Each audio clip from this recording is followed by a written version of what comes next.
I always considered myself a clever girl, smart, good head on my shoulders, that sort of thing. Never a wrong word at the wrong time. But then, I'd never met Addison DeWitt. I remember once I had a tooth pulled, and they gave me an anesthetic. I don't remember the name of it. And it affected me in the strangest way.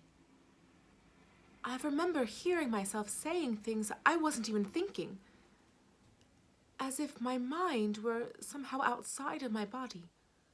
I couldn't control what I did or said. And you felt like that, talking to Addison? In a way, you try to find the words that you mean, but somehow they change, and they become his words, and suddenly you're not saying what you mean, but what he means. Do you expect me to believe that you didn't say any of those things? That they were all Addison? No, I don't expect you to believe anything, except that the responsibility is mine.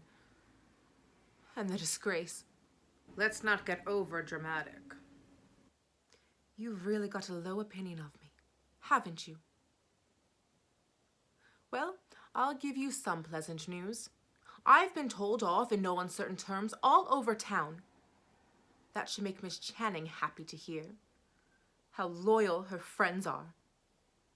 How much more loyal they are than she ever had the right to expect me to be. Eve, don't cry. I'm not crying. Tell me, how did your lunch turn out? With the man from Hollywood? Some vague promise of a test. If a particular part should come along, that sort of thing. But the raves about your performance. An understudy's performance. Well, I think you're painting the picture a little darker than it is, really.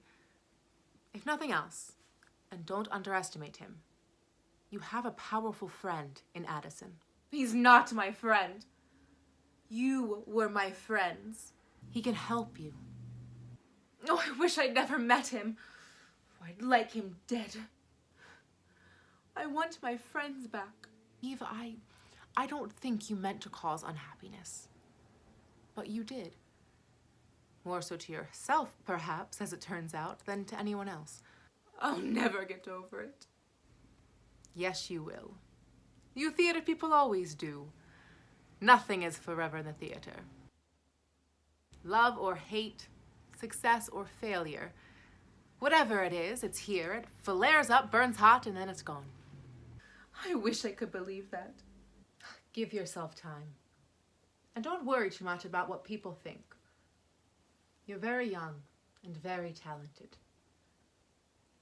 And, believe it or not, if there's anything I can do.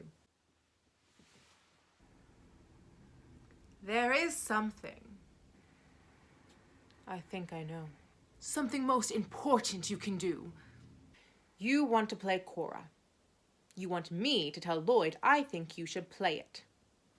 If you told him so, he'd give me the part. He said he would. After all you said, don't you know the part was written for Margot? It could have been 15 years ago. It's my part now. You talk just as Addison said you did. Cora is my part. You've got to tell Lloyd it's for me. I don't think anything in the world could make me say that. Addison wants me to play it over my dead body. That won't be necessary. Addison knows how Margot happened to miss that performance, and how I know she'd miss it in time to call him and notify every paper in town. It's quite the story. Addison could make quite a thing of it. Imagine how snide and vicious he could get, and still write nothing but truth. I had a time persuading him. You should sit down. You look a bit wobbly. If I play Cora, Addison will never tell what happened, in or out of print. A simple exchange of favors. And I'm so happy I can do something for you at long last. Your friendship with Margot. your deep, close friendship. What will happen to it, do you think, if she knew the chap trick you played on her for my benefit? And you and Lloyd, how long, even in the theater, do you think it will take for people to forget what you did and trust you again? No, it would be so much easier on everyone concerned if I were to play Cora. And so much better theater, too. A part in a play.